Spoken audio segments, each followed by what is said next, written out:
Hey guys, in this episode of Hotrod Kid Garage, we're going to do an overview of my dad's WILLYS Jeep project.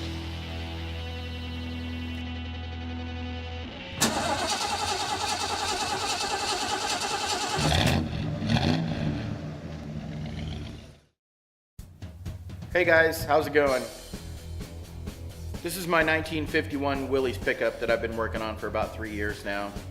It's been a big project, and so my son Noah has decided, aka Hotrod Kid Garage, has decided to do a little segment on my truck that I've been building on. Anyway, it's got a Chevy 350 4-bolt main in it.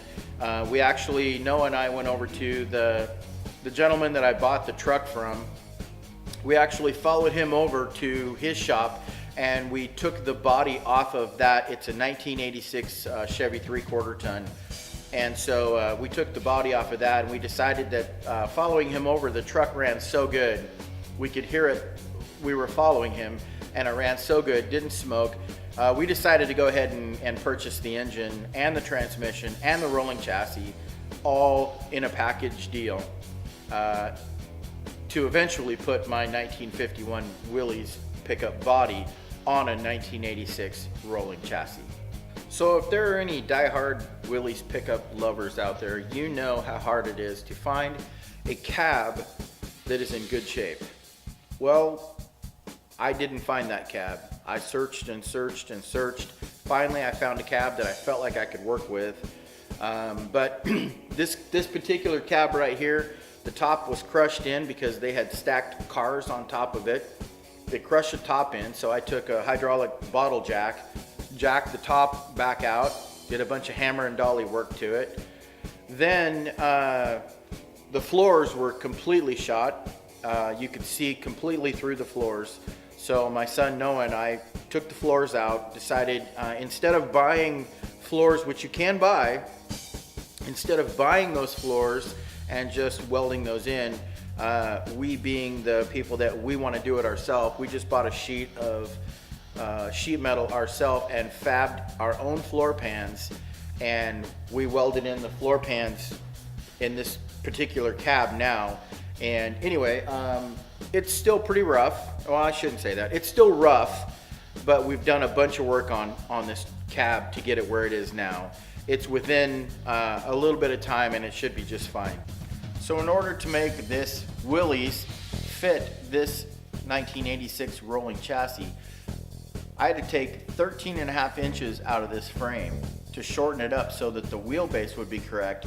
The WILLYS pickup has a 118-inch wheelbase, and the 1986 rolling chassis obviously was 13.5 inches longer than that. We had to shorten it up and weld it back together. Everything was true as far as we could tell.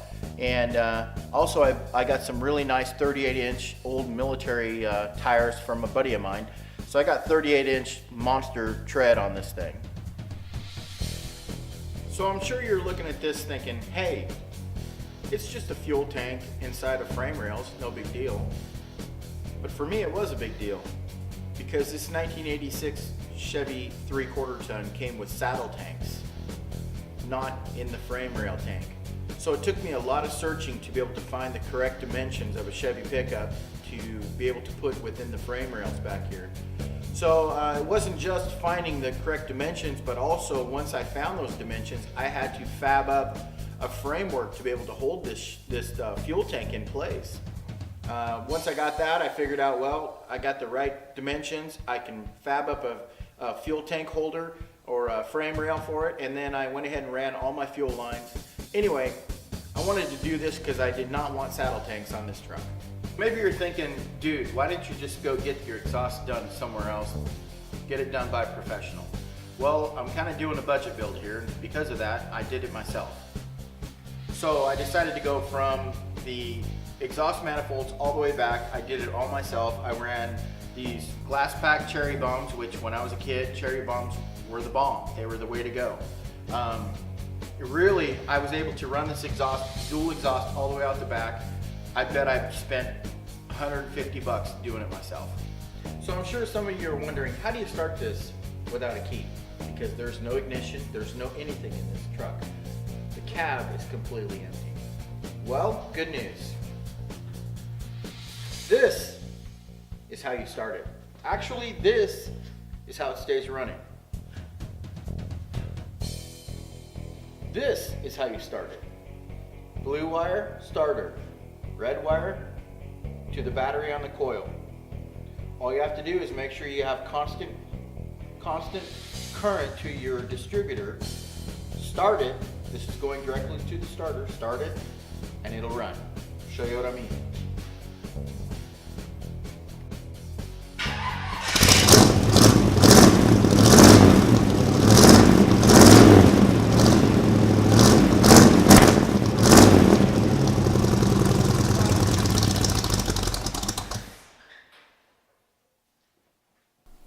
Hey, thanks for watching the overview of my WILLYS pickup. It's been a short time for you, but it's been 3.5 years for me.